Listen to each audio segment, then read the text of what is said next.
कक्षा 12वीं गणित। मैं आर.एस. प्रसाद सर आज आप लोगों को अवकलन के अनुप्रयोग की प्रश्नावली 6.1 पढ़ाने जा रहा हूं। इसका भाग 2 है। चलिए देखते हैं इसमें क्या कुछ दिया हुआ है। सबसे पहले उदाहरण 6 है। एक गुब्बारे की त्रिज्या दी हुई है 10 सेंटीमीटर प्रति सेकंड की दर से बढ़ रही। इसका मतलब यह है त्रिज्या का मतलब dr/dt का मान दिया है। कितना इन्होंने ये दिया है 10 सेंटीमीटर प्रति सेकंड, 10 सेंटीमीटर प्रति सेकंड की दर से बढ़ रही है, दिया हुआ है आपका। अब ये कह रहा है गुब्बारे की त्रिज्या 15 सेंटीमीटर है, यानी आर का मान अब 15 सेंटीमीटर है। तब गुब्बारे किस दर से सतही क्षेत्रफल बढ़ा रहे हैं, मतलब क्षेत्रफल इसका कैसे, यानी ए का मान बताना है, यानी dA/dt का मान बताना है। तो वृत्त के क्षेत्रफल का सूत्र क्या होता है? वृत्त का क्षेत्रफल A बराबर होता है πr²। दोनों ओर t के सापेक्ष अवकलन करने पर कर दीजिए तो कितना हो जाएगा dA/dt हो जाएगा बराबर ये d/dt हो जाएगा और πr² आ जाएगा। तो dA/dt का जो मान आ जाएगा पाई तो बाहर आ जाएगा, r² का करेंगे तो 2r आ जाएगा और r का करेंगे तो dr/dt आ जाएगा। लेकिन हमें जो है dA/dt का जो मान है वो r बराबर कितने पे निकालना है? 15 पे निकालना है। तो 15 रख देंगे यहाँ। इस वाले समय मान रखना है तो पाई तो ऐसे ही है और 2 भी ऐसे ही है। r का मान कितना रखना है? 15 रखना है और साथ में dr/dt का मान ये 10 दिया हुआ है तो ये 10 भी रखना पड़ेगा। चलो रख देते हैं। तो 15 दूनी 30 हो गया और ये हो जाएगा 300 पाई सेंटीमीटर प्रति सेकंड, सेंटीमीटर स्क्वायर प्रति सेकंड की दर से बढ़ेगा और यही आपका आंसर हो जाएगा। उदाहरण नंबर 7। एक घन का आयतन 9 सेंटीमीटर क्यूब प्रति सेकंड की दर से बढ़ रहा है। इसका मतलब जो दिया हुआ है dV/dt का मान दिया हुआ है कितना? 9 सेंटीमीटर क्यूब प्रति सेकंड बढ़ रहा है। यदि इसकी कोर की लंबाई, कोर होती है ए को बोलते हैं 10 सेंटीमीटर है, बोला हुआ है इन्होंने 10 सेंटीमीटर ये दिया हुआ है, तो इसके पृष्ठ का क्षेत्रफल किस दर से बढ़ रहा है? इसके पृष्ठ का क्षेत्रफल क्या होता है? ये होता है dA/dt किस दर से बढ़ रहा है ये आपको बताना है। चलिए देखते हैं, पहले इसको हम निकाल लेते हैं। पहले हम निकालेंगे इसमें a किस दर से बढ़ रहा है, फिर इसके बाद क्षेत्रफल निकालेंगे। चलिए पहले b का सूत्र निकाल दीजिए। तो b बराबर होता है कोर का घन यानी a³ हो जाएगा। अब क्या करेंगे? t के सापेक्ष अवकलन करने पर कितना हो जाएगा? ये dV/dt हो जाएगा और ये d/dt और a³ हो जाएगा। तो dV/dt बराबर हो जाएगा, इसका करेंगे तो 3a² आ जाएगा और dA/dt आ जाएगा। अब इसमें मान धरना चालू करते हैं हम सबके। dV/dt का मान धर लेते हैं। ये दिया हुआ है 9 सेंटीमीटर क्यूब प्रति सेकंड, तो यहां हो जाएगा 9 और 3 a का मान दिया इन्होंने 10 सेंटीमीटर, तो 10 गुणा 10 हो जाएगा यहाँ पे और dA/dt निकल जाएगा। चलिए निकालते हैं dA/dt। ये हो जाएगा dA/dt कितना आ जाएगा? देखो ध्यान से, ये आ जाएगा 9 बटे में सारे आ जाएंगे 3 गुणा 10 गुणा 10, तो यह 3 गुणा 10 गुणा 10 आ जाएगा। तो 3 एकम 3, 3 तिया 9, तो यह आ जाएगा 3/100 सेंटीमीटर प्रति सेकंड। चलिए अब क्या करना है? इसका क्षेत्रफल की बात करें तो क्षेत्रफल का सूत्र लगा दीजिए। क्षेत्रफल बराबर कितना होता है इसका? कौन सा क्षेत्रफल कह रहा है? यदि इसके कोर की लंबाई, इसके पृष्ठ का क्षेत्रफल किस दर से बढ़ रहा है? पृष्ठ का जो क्षेत्रफल होता है वो घन का वो होता है 6a²। चलिए अब निकालते हैं इसका। तो dA/dt यानी t के सापेक्ष इसका अवकलन कर दीजिए। तो 6 आ जाएगा, इसका करेंगे तो 2a आ जाएगा और a का करेंगे तो dA/dt आ जाएगा। अब मान रख दीजिए तो 6 गुणा 2 गुणा a का मान कितना दिया हुआ है? 10 दिया हुआ है और dA/dt का मान ये 3/100 दिया हुआ है। तो 0 से 0 कट जाएगी और कितना आ जाएगा? देखो ये 3 6 दूनी 12, 12 तिया 36 हो जाएगा। 12 तिया 36 और ये दशमलव एक और लग जाएगा, इतने सेंटीमीटर प्रति सेकंड की दर से, सेंटीमीटर स्क्वायर आ जाएगा, प्रति सेकंड की दर से बढ़ेगा, और यही आपका आंसर हो जाएगा। उदाहरण नंबर 8 है, एक तालाब में एक पत्थर फेंका जाता है जिसके कारण तरंगे 3 सेंटीमीटर प्रति सेकंड के वेग से वृत्तों के रूप में उठती है। मतलब ये जो दिया हुआ है dr/dt का मान दिया हुआ है, कितना है, 3 सेंटीमीटर प्रति सेकंड। चलिए वृत्तों में, जिस समय वृत्ताकार तरंग की त्रिज्या 6 सेंटीमीटर, मतलब r का मान 6 सेंटीमीटर दे रहे हैं, तो परिबद्ध क्षेत्रफल किस गति से बढ़ रहा है। क्षेत्रफल के लिए मांग रहा है, क्षेत्रफल का मतलब होता है dA/dt का मान मांगा जा रहा है। तो वृत्त का जो क्षेत्रफल होता है उसका सूत्र पता है आपको, वृत्त का क्षेत्रफल A बराबर होता है पाई r स्क्वायर। चलिए दोनों ओर t के सापेक्ष अवकलन करने पर, दोनों ओर t के सापेक्ष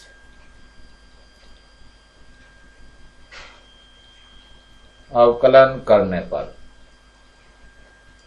कर दीजिए, कितना आ जाएगा, ये आ जाएगा dA/dt हो जाएगा, बराबर ये dA/dt लेकिन पाई r स्क्वायर हो जाएगा। तो इसका पाई तो बाहर आ जाएगा, r स्क्वायर का करेंगे तब 2r हो जाएगा, फिर r का भी करना पड़ता है तो dr/dt हो जाएगा।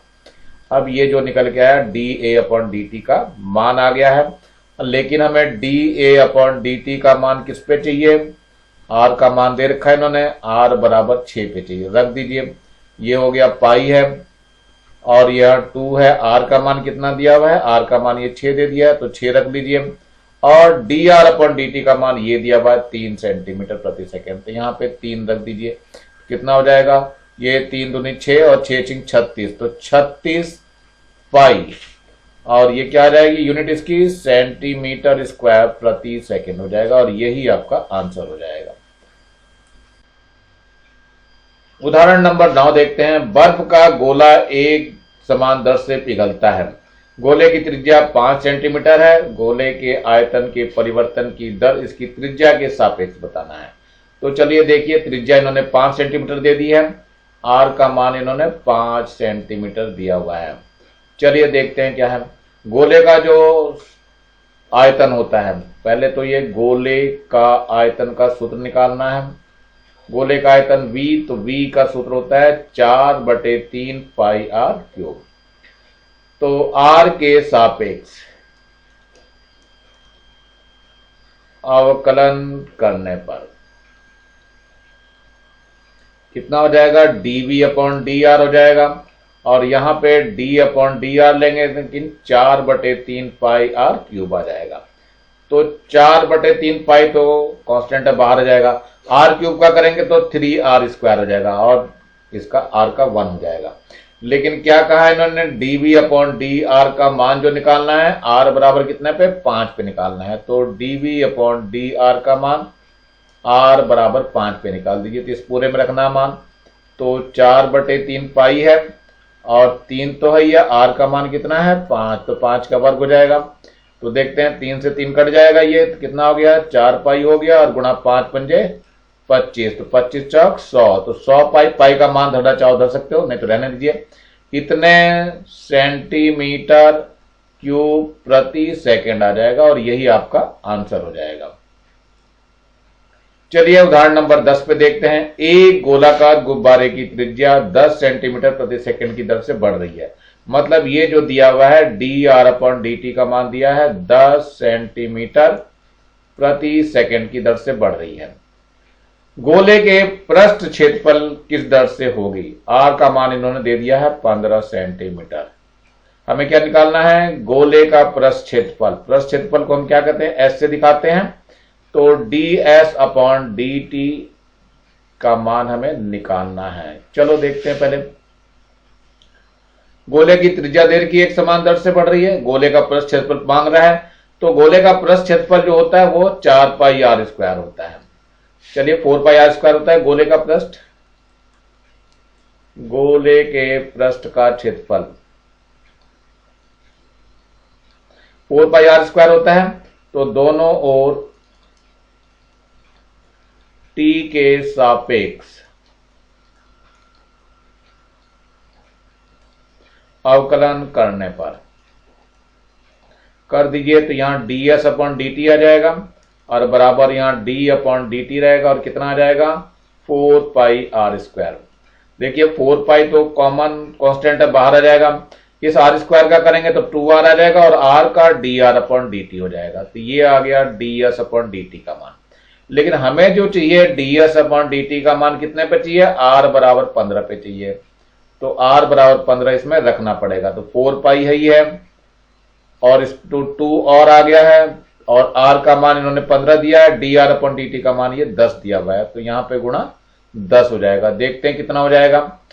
तो 15 चौक 60 और 60 दूनी 120, तो ये आ जाएगा 120 इतने पाई आ जाएगा। फिर से देख लीजिए 15 दूनी 30 तो 3 चौक 12 और ये एक और जीरो, इतने क्या हो जाएगा, इतने वर्ग सेंटीमीटर, यानी सेंटीमीटर का वर्ग और बटे प्रति सेकंड, यानी प्रति सेकंड में आएगा। यही आपका आंसर हो जाएगा। चलिए बढ़ते हैं जरा प्रश्नों की तरफ। प्रश्न नंबर 6 देखिए, एक वृत्त की त्रिज्या 2 सेंटीमीटर प्रति सेकंड की दर से बढ़ रही है। मतलब क्या दिया हुआ है, dr अपॉन dt का मान दिया है 2 सेंटीमीटर प्रति सेकंड की दर से बढ़ रही है। पृष्ठ क्षेत्रफल में वृद्धि किस दर से होगी। पृष्ठ क्षेत्रफल क्या होता है, ds अपॉन dt निकालना है किस दर से बढ़ रही है। लेकिन r का मान इन्होंने कितना दिया है, 10 सेंटीमीटर दे रखा है। चलिए निकालते हैं। पृष्ठ का क्षेत्रफल होता कितना है, पृष्ठ का क्षेत्रफल, ये वृत्त की त्रिज्या कह रहा, वृत्त के लिए निकालेंगे हम। तो वृत्त का क्षेत्रफल कितना होता है, वृत्त का क्षेत्रफल होता है पाई आर स्क्वायर। तो दोनों ओर t के सापेक्ष अवकलन करने पर लिख लीजिए, दोनों ओर t के सापेक्ष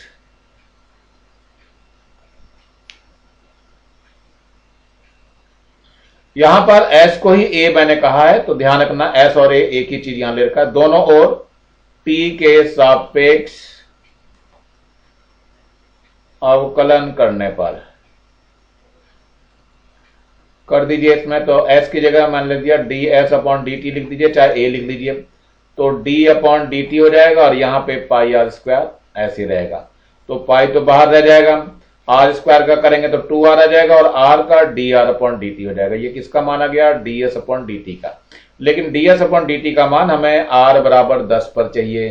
तो निकल लीजिए ds अपॉन dt का मान कितने पे चाहिए, r बराबर 10 पे। तो इस वाले सूत्र में r का मान 10 रखना पड़ेगा। तो पाई है गुणा 2 है और r का मान 10 अभी बताया और dr अपॉन dt का मान ये 2 सेंटीमीटर प्रति सेकंड दिया हुआ है।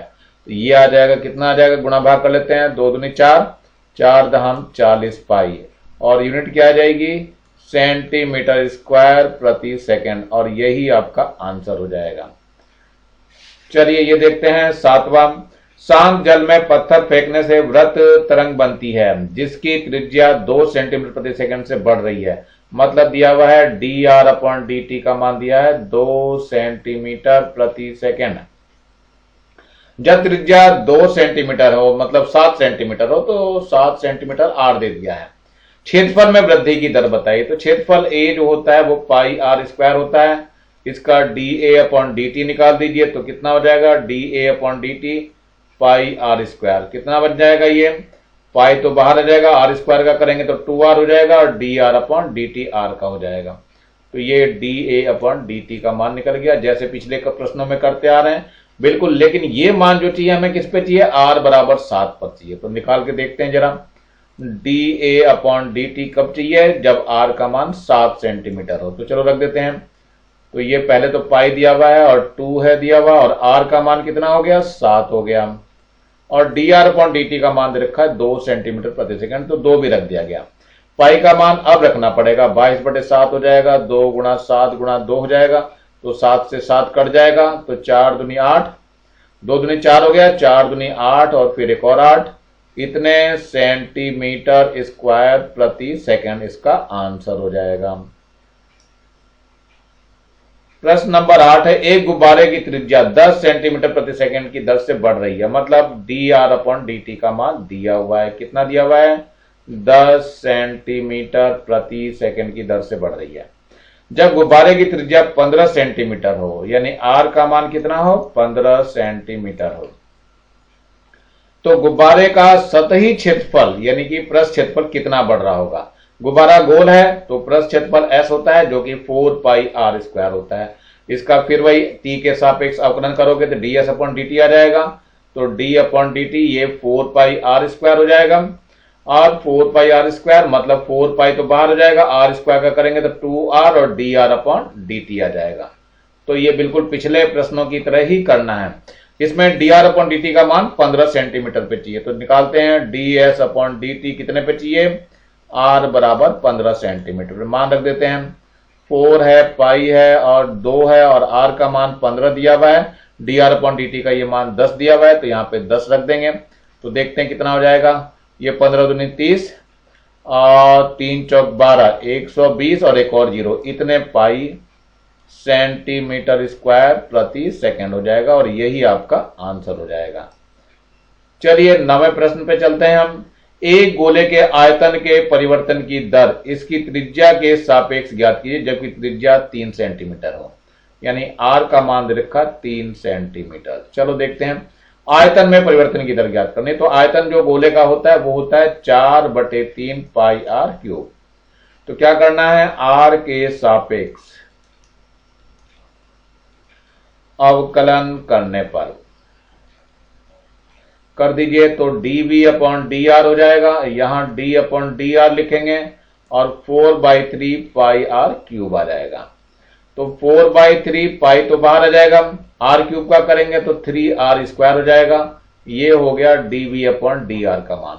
लेकिन dv अपॉन dr का मान इन्होंने मांगा है, किस पे मांगा है, r बराबर 3 पे, तो यहां r बराबर 3 रख लेंगे। कितना हो जाएगा, 4/3 हो गया, पाई है और गुणा 3 है, r का मान 3 रखने को कहा है तो 3 का ये स्क्वायर हो जाएगा। 1 3 से 3 कट जाएगा तो कितना हो गया, 4 पाई है और ये 3 3 9 हो जाएगा, 9 चौक 36 पाई हो जाएगा, और ये यूनिट जो है वो सेंटीमीटर क्यूब प्रति सेकेंड हो जाएगा, और यही आपका आंसर हो जाएगा। 10वां प्रश्न है, यदि अब एक गुब्बारे की परिवर्तनशील त्रिज्या दी हुई है, ये x के सापेक्ष इसके आयतन के परिवर्तन की दर ज्ञात कीजिए। किसी गुब्बारे की परिवर्तनशील त्रिज्या दी हुई है और इसके आयतन के परिवर्तन की दर निकालनी है। यहां पर हमें r का मान दिया हुआ है, तो r बराबर कितना दिया है, यह है 3/4 2x + 3, ये r का मान दिया है। आयतन के परिवर्तन की दर ज्ञात करनी है, तो आयतन का जो है गोले का सूत्र होता है 4/3 पाई आर क्यूब। मान रख दीजिए r का, तो 4/3 पाई हो गया, r का मान है 3/4 2x + 3 और पूरे का कितना, क्यूब हो जाएगा।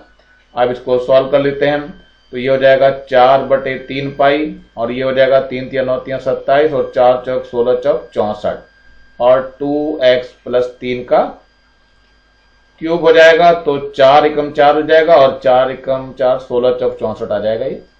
चलिए 3 से भी काट दीजिए, 3 9 27 हो गया, तो कितना आ जाएगा, ये 9/16 पाई हो जाएगा और 2x + 3 का क्यूब हो जाएगा। ये v है, ये समीकरण नंबर 1 हो गई। तो समीकरण 1 का x के सापेक्ष अवकलन करने पर, चलिए अवकलन करते हैं जरा, तो कितना हो जाएगा, dv अपॉन dx हो जाएगा, यही मांगा गया है। तो देखते हैं, इसमें 9 पाई/16 तो ऐसे ही रहेगा और 3x है, इसकी पावर 3 बाहर आ जाएगी, तो ये तो 3 हो गया और पावर जो है 2x + 3 हो जाएगी, और इसके ऊपर एक पावर और बच जाएगी, 2 बची रहेगी, एक पावर कम हो जाएगी, और इसमें अंदर से 2x + 3 का करेंगे तो इसका 2 हो जाएगा, x का 1 हो जाएगा और 3 का 0 हो जाएगा। अब जरा इसको सही कर लेते हैं, तो 2 8 है 16 हो जाएगा और 9 3 27 हो जाएगा, तो ये 27/8 पाई आ जाएगा और 2x + 3 का स्क्वायर हो जाएगा। इतने की दर से ये परिवर्तित होगा, तो यही आपका आयतन हो जाएगा, आंसर है ये। इसी के साथ जो है मैं आज यहीं पे समाप्त कर रहा हूं, और इसके नीचे लाल रंग का बटन दिखाई दे रहा होगा, इसको दबा के सब्सक्राइब करेंगे और ज्यादा से ज्यादा बच्चों को शेयर करेंगे, जिससे ज्यादा बच्चों को फायदा हो। जिसके पास नहीं पहुंच पा रहा उसको भी पहुंचाने का प्रयास करेंगे। और इसी के साथ मैं आर एस प्रसाद सर आज इसको यहीं समाप्त करता हूँ। फिर मिलते हैं, फिर मुलाकात होती है अगली एक्सरसाइज में, जिसका अवकलन के अनुप्रयोग के भाग 3 में शुरू करेंगे। तब तक के लिए विराम देता हूँ मैं।